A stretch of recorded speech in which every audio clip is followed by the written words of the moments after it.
मुंबईच्या महालक्ष्मी मंदिरात या ठिकाणी यामिनी जाधव पोहोचलेल्या आहेत आणि त्या दर्शन घेताना दिसून येत आहेत। ही दृश्य आपण बघू शकतोय। लोकशाही मराठीच्या माध्यमातून यामिनी जाधव माहितीच्या उमेदवार आहेत आणि त्या आज आपला उमेदवारी अर्ज दाखल करणार आहेत। दक्षिण मुंबईमधून त्यांना उमेदवारी जाहीर करण्यात आली आहे आणि त्याच यामिनी जाधव आता महालक्ष्मी चरणी लीन होताना पाहायला मिळत आहेत। त्या ठिकाणी त्या पूजा करणार असं आपल्याला दिसून येतंय। तर उमेदवारी अर्ज दाखल करण्यापूर्वी यामिनी जाधव या इथं दर्शनासाठी पोहोचलेल्या आहेत, पूजा करण्यासाठी पोहोचलेल्या आहेत आणि साहजिकच आहे आपल्या विजयासाठी त्या प्रार्थना या ठिकाणी करत असतील। त्यांच्यासोबत त्यांचे कार्यकर्ते समर्थक सुद्धा आपल्याला दिसून येत आहेत। आज यामिनी जाधव आपला उमेदवारी अर्ज भरणार आहेत। त्याचबरोबर महायुतीकडून जोरदार शक्ती प्रदर्शन सुद्धा या ठिकाणी केलं जाणार आहे आणि महायुतीचे मोठे नेते यामिनी जाधव यांच्यासोबत आज असतील।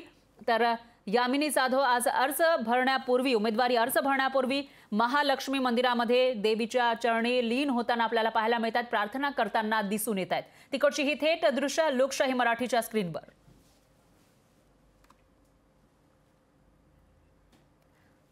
तर इथं महालक्ष्मी मंदिरामध्ये दर्शनासाठी जाण्याआधी यामिनी जाधव यांच्याशी एक्सक्लुझिव्ह बातचीत केलेली होती आपल्या प्रतिनिधींनी, तीही बघूया। आपल्यासोबत आमदार यामिनी जाधव आहेत। मुंबईमधील दक्षिण मतदारसंघातून ते आज उमेदवारी अर्ज दाखल करतात। आई खरं तर अर्ज दाखल करण्यासाठी आज निघाला आहात। मोठ्या प्रमाणात महायुतीचं शक्ती प्रदर्शन असेल, महायुतीमधील प्रमुख नेते सुद्धा येणार। काय नक्की पहिली प्रतिक्रिया तुमची? खूप आनंद होतोय की जो विश्वास माझ्यावर दाखवला गेलाय, या विभागावर दाखवला गेलाय आणि मला उमेदवारी दिलेली आहे आणि हा विश्वास या विश्वासाला आम्ही खरे उतरू, सगळे मिळून, सगळे महायुतीचे घटक मिळून आम्ही विश्वासाला खरे उतरू। खरं तर तुम्हाला उमेदवारी जाहीर झाली आणि एकंदरीत टीकांचा भडीमार सुद्धा सुरू झाला। वायकर असतील, तुम्ही असतील, ईडीच्या चौकशा असतील, असे अनेक आरोप आहेत तुमच्यावरती आणि उमेदवारी अर्ज तुम्ही भरायला चालला, उमेदवारी जाहीर करण्यात आली आहे, यामुळे टीका होतीये। कसं पाहता या टीकांकडे? काय नक्की प्रत्युत्तर द्याल तुम्ही? मला वाटतं याचं उत्तर मीडिया जास्त चांगलं देऊ शकते। माझ्यावर कुठली टीका मीडियाकडनं झाली आहे का? नाही झालेली आहे। मग त्या टीकेचा मी विचार कशाला करू जी होतच नाहीये। विरोधक आहेत ते टीका करणार, त्यांचं काम आहे टीका करणं, त्याच्याकडे फारसं सिरियसली बघण्याची मला गरज वाटत नाही। पण तुम्ही असं यशवंत जाधव असतील यांच्यावरती ईडीचे आरोप आहेत, त्यामुळे ईडीचे आरोप असणाऱ्यांना तुम्ही उमेदवारी कशी जाहीर केली? असं भाजपला हे मान्य आहे का? महायुतीमध्ये हे मान्य आहे का? असे अनेक प्रश्न होत आहेत आता। आपल्याला हे कोणी सांगितलं की माझ्यावर ईडीचे आरोप आहेत म्हणून?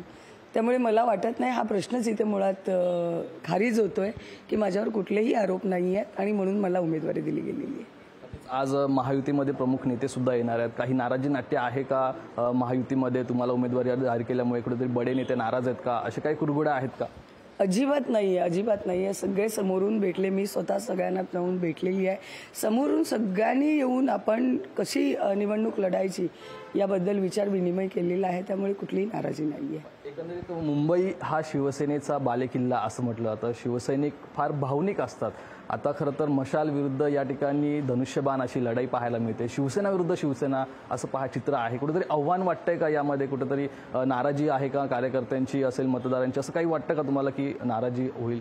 मला असं वाटतं धनुष्यबाण विरुद्ध मशाल असेल, मशाल विरुद्ध धनुष्यबाण नाही आहे, कारण अधिकृतरित्या धनुष्यबाण शिवसेनेकडे आहे आणि शिवसैनिक भावनिक असले तरी विचारवंत आहेत, विचार करतात। त्यामुळे सगळं चित्र शिवसैनिकांच्या समोर आहे घडलेल्या घटनांचं, त्यामुळे मला वाटतं शिवसैनिक नक्कीच विचार करतील। शेवटचा प्रश्न घेतो। काल मोदी यांनी एका मुलाखतीत म्हटलं की गरज पडल्यास मातोश्रीच्या मदतीला आम्ही तयार आहोत। तुमचं नक्की यावरती काय प्रतिक्रिया? तुम्ही सुद्धा गरज पडल्यास तयार असणार का? धावून जाणार का? हेच तर माणुसकीचं लक्षण आहे। देशाचे पंतप्रधान जिथे म्हणतात की गरज पडली तर मी विरोधकांना सुद्धा अडचणीत मदत करेन, हे प्रत्येकाने शिकण्यासारखं आहे। निवडणूक म्हणजे दुश्मनी नसते, मला असं वाटतं, कारण निवडणूक संपल्यानंतर आपण एकमेकांच्या समोर आलो तर एकमेकांच्या चेहऱ्याकडे बघून बोलता आलं पाहिजे। या पद्धतीनं निवडणूक लढावी। टीका करताना किती पातळीवर आपण गेलं पाहिजे, ती पातळी आपण आपली ठरवली पाहिजे असं मला वाटतं। मुंबईमध्ये वाढती लोकसंख्या, मराठी माणसांची कमी होणारी संख्या, तसेच अनेक प्रकल्प, काय नक्की ध्येय आहे तुमचं पुढील 5 वर्षासाठी? सगळ्यात पहिल्यांदा म्हणजे माझ्या आईवर जितकं माझं प्रेम आहे तितकं माझं मुंबईवर प्रेम आहे आणि मुंबईची ही सगळ्यात महत्त्वाची उमेदवारी मला मिळालेली आहे।